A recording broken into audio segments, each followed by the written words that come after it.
Hello and welcome to the Pete Braley Show. I'm your host, Pete Braley.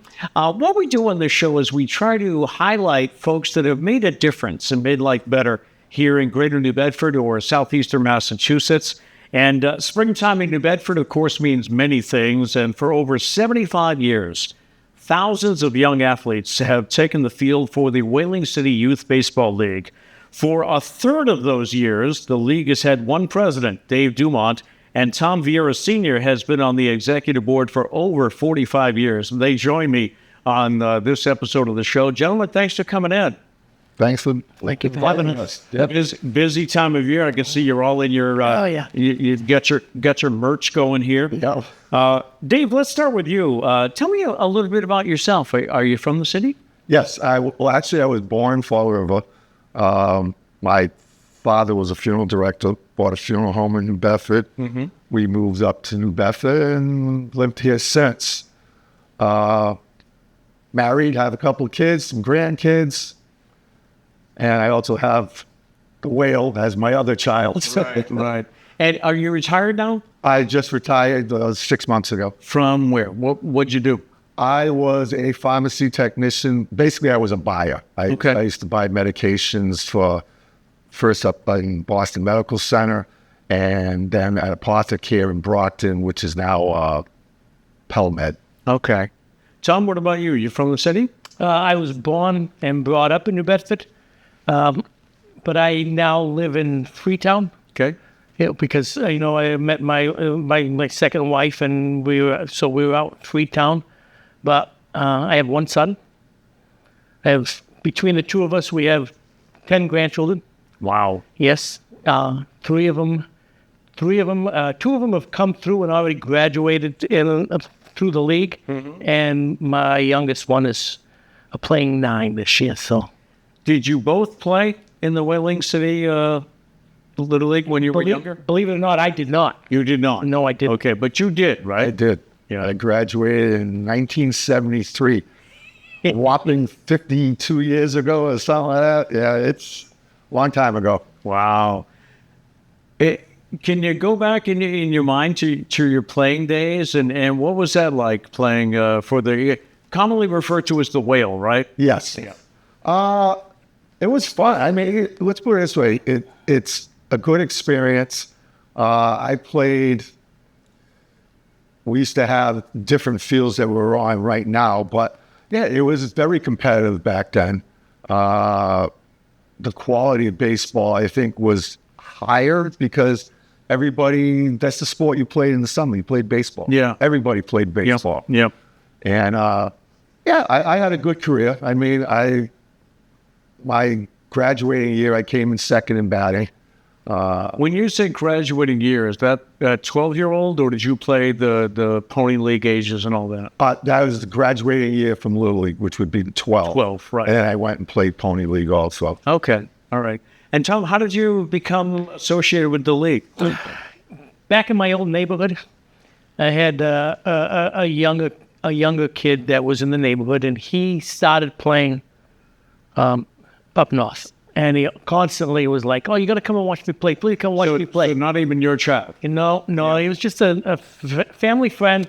And one day on a weekend, his father had a big Cadillac, and it was so cool. And he threw me the keys and said, "You want to bring Alan to practice?" And I was like, "No, I'm not going to say no. I get a chance to drive the caddy." So he went, and before you knew it, I was dragged inside the field, and that was 1977. So 4 years after he graduated, I started coaching. And I started my 50th year. Are you both still coaching? I'm not, no. You're not? No, I'm not. Okay. Dave? I am. You are still coaching? Yeah, no, Actually, his son, I was managing the team the last 3 years. Now Tom's son, Tommy, has taken over the team, and I've stayed on board. Okay. Yeah, I coached up until number one, I couldn't hit outfield anymore. And also I couldn't throw much batting practice anymore because of a problem with my shoulder. And you just get to that point. It's like you want to, but the body won't do it. One of our mutual friends is Bruce David, who's very involved in the league. You got your own photographer, right? Yes. When you have opening day and such. But Bruce commented something to me this morning, actually, and when he was sending me pictures of you guys when you were younger. Yeah. But he feels that that's one of the highlights or the high points of Whaling City is the family feeling, right? That you all have with all the, I mean, thousands of kids have gone through that program, right? Oh, yes. Yeah. I mean, we average graduates. Last year we had 44 graduates graduated from the league. It varies. Sometimes it's 38. Sometimes it goes to 50. It just is not a real hard number because each team has different amount of 12-year-olds, 11-year-olds. Right. But yeah. What would you say, Tom, I'll start with you. What would you say makes Whaling City so special? Well, because I sense that. And my own, my kids grew up and we played in Fairhaven, but we went to Brooklyn Park for tournaments.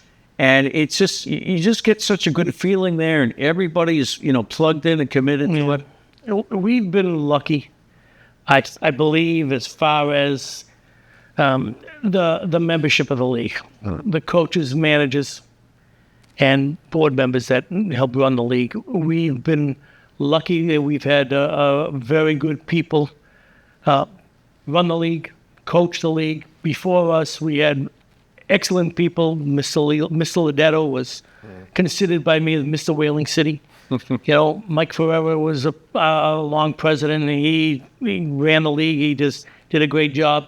So we've been very lucky with the people that we've had to be part of the league. We've been fortunate to have consistency. Right. And a lot of the players come back to be coaches, right? I would say right now, I'm getting ready for our opening day, which is May 3rd, and I've been putting, my speech together and all. I think there is a third of the coaches in the league right now are graduates. Right.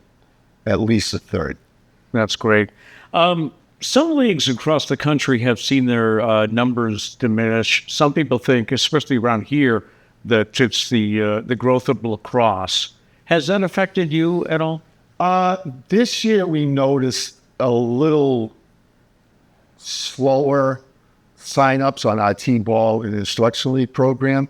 I mean, it was still pretty much our usual numbers, but it's been a little slower. I think kids are turning away from a lot of organized sports. Could be going to lacrosse. I mean, there's just so many things going on. You have baseball, you have kids playing lacrosse, you have kids playing soccer. Soccer is huge. Yeah. And a lot of kids play one sport year-round, which I'm not a fan of. I don't agree with that. With travel baseball, there's a lot of kids that play pretty much all year. Mm-hmm. Between, this fall ball. So after you're done the summer, you start off with fall ball, usually early September, you play to late October, early November. Senior teams, like in our league, we were in the batting cages in January. Okay. So it's almost like a year-round thing there, but a lot of the kids do play for other teams. Some play, they play travel ball, they play arm ball. But the whole package, I think the numbers are a little down. I mean, we've heard from other places, other cities and all that. It seems like there is a turn down. Yeah. Who knows? Maybe it turns around. Maybe if the Red Sox light it up, kids will want to play. I don't know. Yeah. The complex has really come a long way, hasn't it?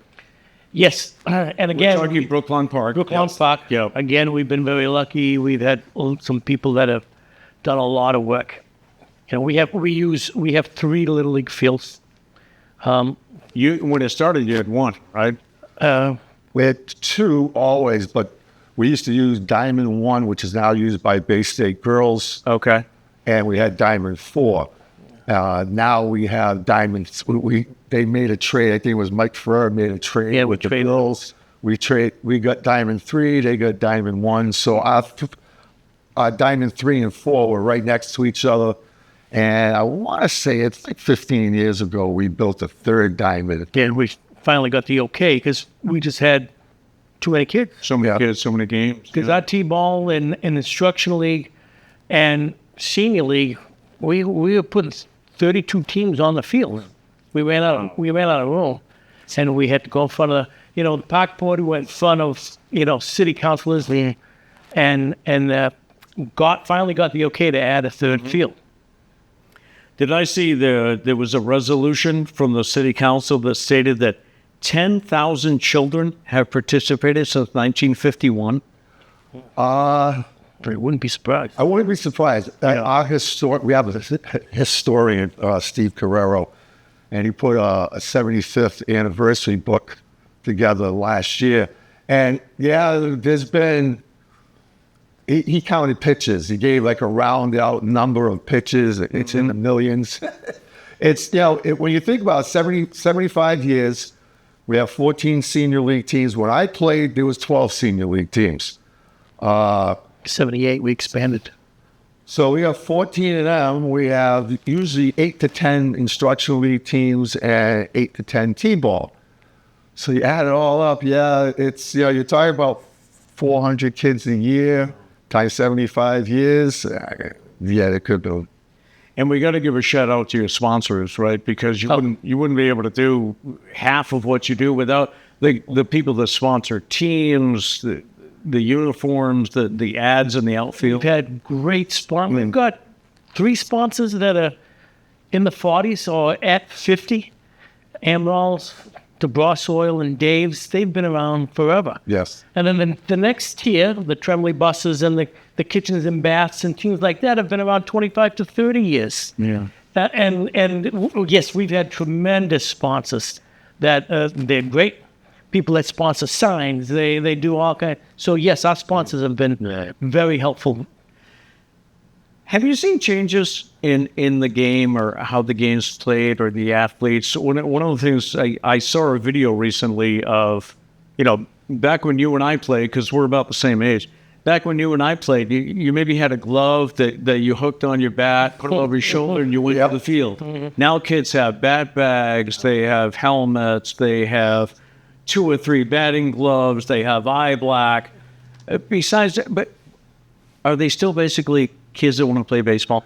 Yes, but it's when I played, you used to go to Mars Bargain Land, right? Get a bat, and that was your bat. Like you said, you put your glove over it and you walk to the park. Nowadays, kids have bat bags that are the size of a duffel bag. They have 2 catchers. They have 2, 3 bats. They have a couple of gloves. There are kids that are really intense into the game, and they get the top line bat. They go bat and glove. They have everything, and a lot of them go for lessons, for hitting lessons, pitching lessons. So there is a very committed group of kids that still seek to. They're looking to maybe go play college. They have dreams of succeeding and advancing. Right. And then there's kids that just go out there and play baseball and they don't worry about it. They enjoy the game and they're very not laid back, but they just go with the punches. My wife used to make the kids all do something, I don't know, sometime in August. When the season was over, she made them all empty their bat bags out in the driveway. And out came the Gatorade bottles, the sunflower seeds, all the stuff that had been in there so long.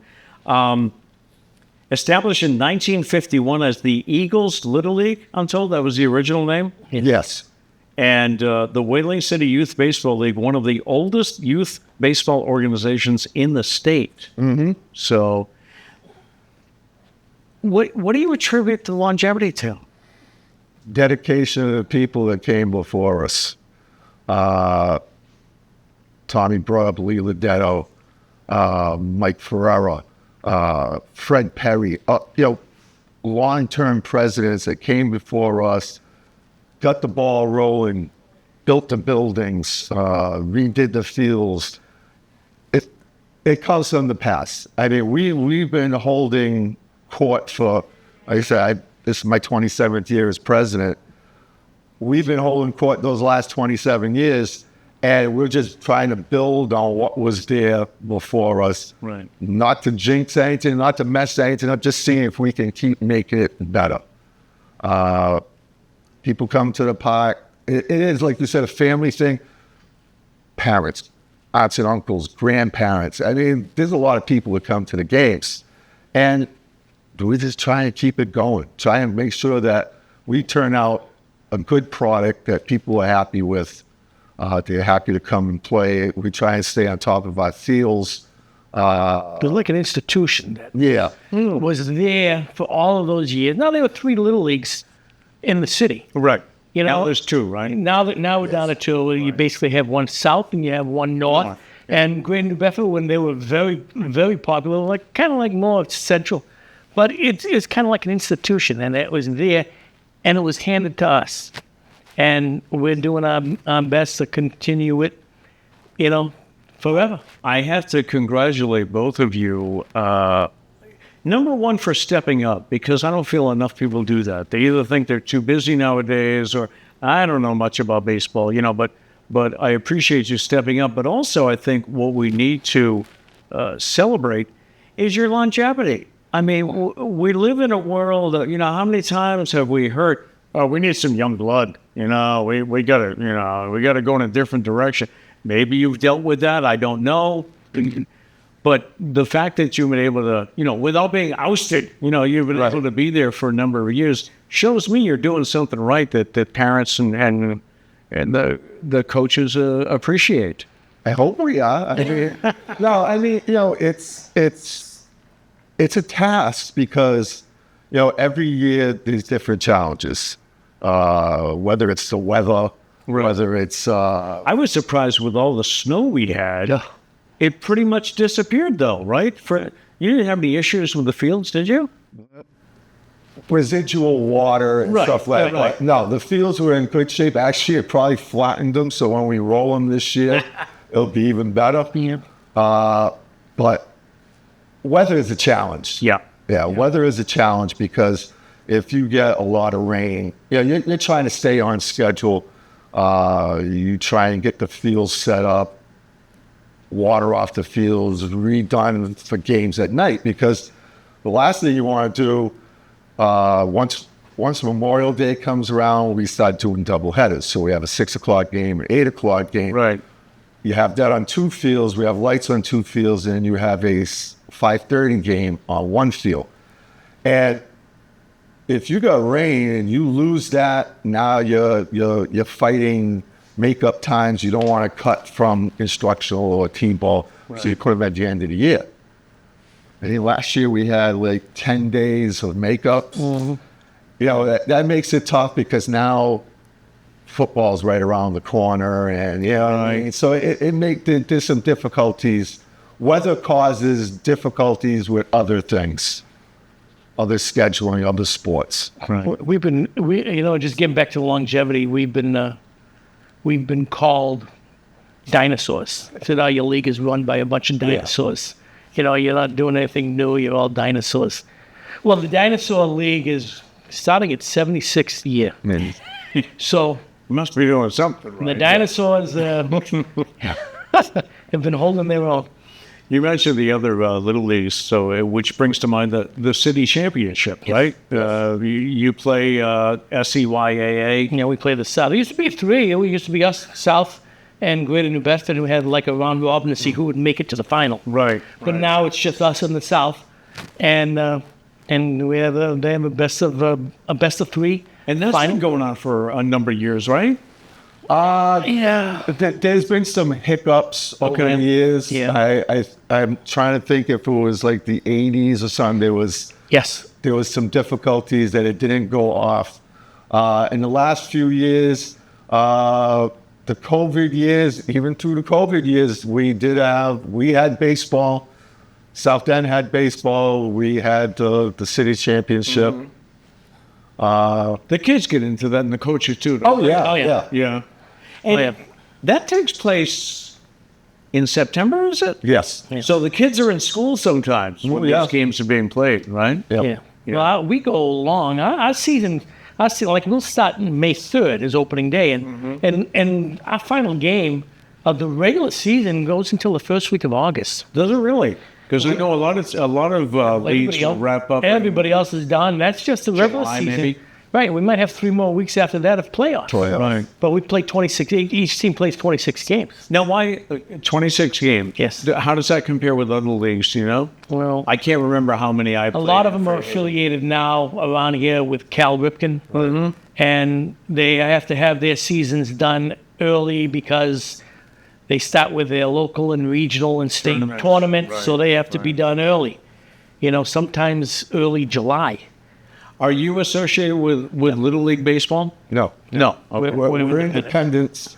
The story when you had brought up Eagles baseball, and Tommy can step in if I don't remember exactly, but Little League Baseball threatened to sue us because of the Little League name. We used Eagles Little League. Oh, okay. We were Whaling City Little League already. That's why you're Whaling City Youth Baseball Right. League. Yes. Okay. We're not a registered Williamsport trademark, and I can't remember the years, but we were always Whaling City Little League. And then we got a letter in the mail saying we will sue you and shut you down. So we changed to Whaling City Youth, and we've been Whaling City Youth since the 80s. I believe it's sometime in the mid 80s, maybe. And I don't know if people are aware of this. They might watch the Little League World Series on ESPN and think, well, why don't we do that? And then there's a number of rules. You got to play ball their way. You got to, let's put it this way. They have certain things that you got to do. Mm-hmm. You have to pay them. I think you use their insurance. You got to go by their schedule because the same thing with them. They're going to have their regional tournaments and so forth. And we get into tournaments. We have traveling all-star teams. Yes. They travel all over Massachusetts. We don't see a need to hook up with a national system, whether it's Ripken or Little League. They were very strict at first. We actually had somebody from Williamsport. They came to the city to talk to us. This is prehistoric days. It goes way back, and they mapped it out because there were 3 little leagues. Now we could only take from far north to a certain point because of it. They had rules back then that you couldn't play any games under artificial lighting, so you couldn't play any night games. Oh, wow. Yeah, there was a lot of, and you had to be done at a certain time, and we were like, no, we don't need it. We do all kinds of stuff. We let the kids play, and they can play all summer long. And kids can play from all around. I told you, my kids grew up in Fairhaven, so I was with the Fairhaven Little League, which is now merged with the Cushing. But they're welcome to play for Whaling City, those towns? So we go up to Wareham, Westport, and there's old Rochester. Rochester. Yeah. That's our like boundaries. Dartmouth, Fairhaven, Yeah. Anything that's in that. Freetown. Right. Yeah. We've had so many kids that wanted to come in. And the other thing, too, is we've had so many fathers that played in the league years and years ago who moved to Acushnet and Dartmouth and Freetown and all that, and they wanted their kids to come. Yep. So we adjusted our rules. If you want to come in from those other towns, you can. And speaking of the family element, did I read that you met your wife through the Little League through Whaling City? And believe it or not, I keep saying Little League. Yeah, his sons were playing for one of the teams in the league, and I was coaching one of the other teams, and then I had. I hope she'll never see this. I'm trying to remember the year. I think it was 1990, I believe. I had one of our all-star teams, and my wife's middle son made the team, and I knew who she was anyways. But we just got to know each other, and 37 years later. Wow.